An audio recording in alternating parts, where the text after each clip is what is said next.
ఓ తల్లి గర్భశోకానికి కారణమయ్యారు డాక్టర్లు. నవమాసాలు మోసి అప్పుడే కన్న ఆ తల్లికి ఇక ఆ బిడ్డ లేదని తెలిస్తే ఎంత బాధపడుతుందో చెప్పటం వర్ణనాతీతం. ఓ తల్లికి అలాగే జరిగింది.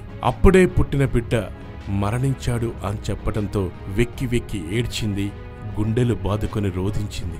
ఇక తప్పదని ఆ బిడ్డని గుడ్డలో చుట్టుకొని శ్మశానానికి తీసుకెళ్తుండగా అప్పుడే అనుకోని ఒక అద్భుతం జరిగింది.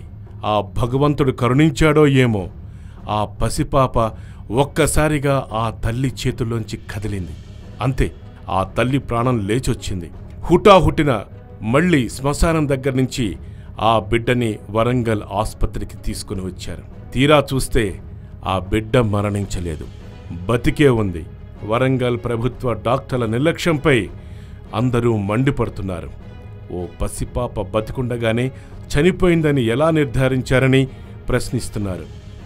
ఆ పాప ఖననం చేస్తుండగా చెయ్యి కదిలిన ఘటన వరంగల్ జిల్లా శ్మశానం దగ్గర జరిగింది.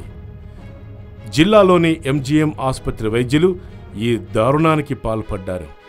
పెగడపల్లి గ్రామానికి చెందిన శ్రీనివాస్ స్వప్న దంపతులు తమకు పుట్టిన శిశువు అనారోగ్యంగా ఉండడంతో చికిత్స నిమిత్తం ఎంజీఎంకు తీసుకొచ్చారు. 3 రోజులు చికిత్స తర్వాత పాప చనిపోయిందని వైద్యులు కుటుంబ సభ్యులకు తెలియజేశారు. ఆ పసికందు కొన ఊపిరితో ఉండగా చనిపోయిందని డిక్లేర్ చేశారు వైద్యులు. కేసు మూసేశారు.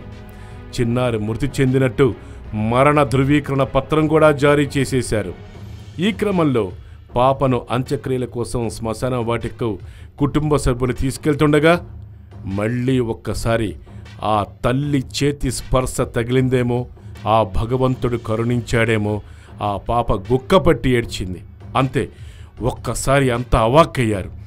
మళ్లీ హుటాహుటిన ఆ చిన్నారిని తీసుకొని ఆసుపత్రికి వెళ్లారు. ఆ పసికందుకు మళ్లీ చికిత్స అందించారు డాక్టర్లు. ఇప్పుడు వైద్యుల తీరుపై తీవ్ర స్థాయిలో మండిపడుతున్నారు ప్రజలు.